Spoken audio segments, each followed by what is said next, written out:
Hai Ilmiah, bisakah kamu membuktikan adanya alam kubur? Aku akan membunuhmu, maka kau akan buktikan sendiri alam kubur itu. Aku butuh jawaban yang ilmiah. Apa kau pernah bermimpi? Pernah. Aku tidak percaya, Kenapa tidak percaya? karena aku tidak melihat mimpimu. Sesuatu yang terlihat, belum tentu tidak ada. Demikian juga dengan alam kubur yang tak terlihat tidak dapat diterima logika, namun bisa diterima oleh iman. Sedangkan mimpimu saja yang bunga tidur tak dapat kau buktikan secara ilmiah, apalagi alam kubur yang bukan mimpi, namun lebih goib daripada mimpi.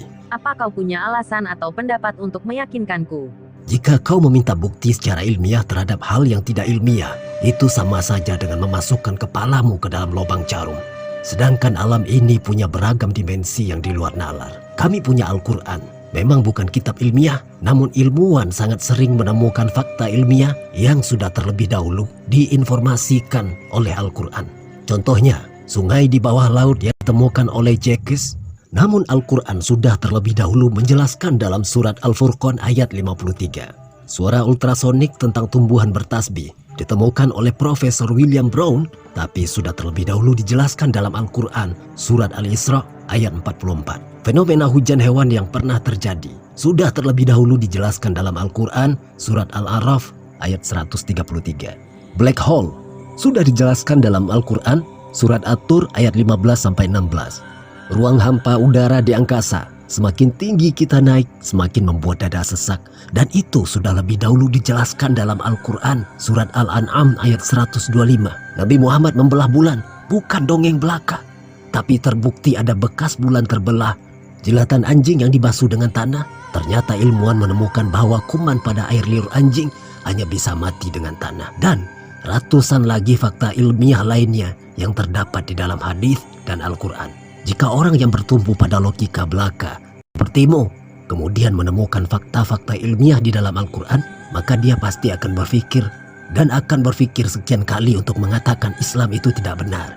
Bagaimana kau bisa mengatakan Islam itu salah jika kebenaran dalam kitab sucinya berkali-kali dibuktikan oleh sains? Yang lucunya, ada yang menduga bahwa agama Islam adalah buatan manusia.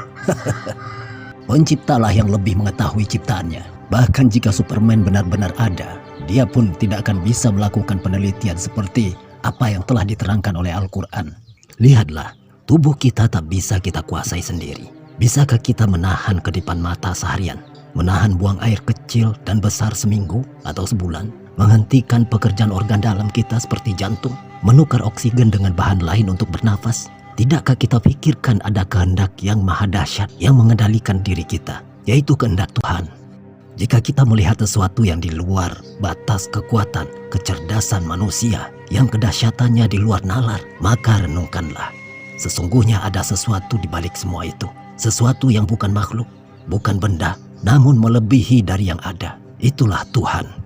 Bagi kami, ayat Al-Quran tidak perlu pembuktian, karena ketika akal tak mampu menerimanya, maka akal itu sendiri akan mengakui keterbatasannya, kemudian menggiringnya ke wadah iman. Tapi orang sepertimu menganggap akal itu adalah di atas segala-galanya. Kau tidak menyadari kapasitas akalmu itu sangat terbatas kepunduang. Maka jika kau mencari kebenaran, pelajarilah Islam. Tapi jika kau menyimpan kebencian, hatimu tak akan bisa dimasuki kebenaran. Sampai kapanpun kau mengumpulkan cara untuk mencari kesalahan agamaku, tetap akan ada jawabannya. Dan kau hanya akan mencari sesuatu yang tidak pernah ada.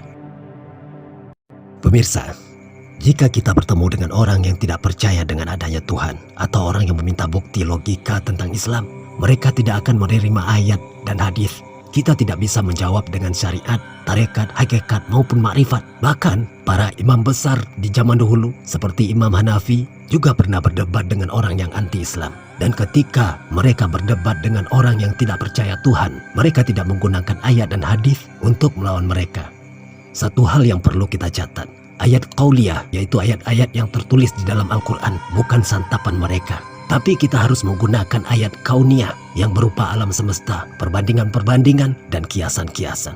Ayat adalah bahasa Arab yang berasal dari kata ayatun dan dalam bentuk jamak menjadi ayat yang bisa dimaknai dengan tanda-tanda kebesaran Allah. Dan lafaz ayat disebutkan sebanyak 295 kali di dalam Al-Quran. Jadi kita perlu kecerdasan ilmiah untuk menanggapi hal ini.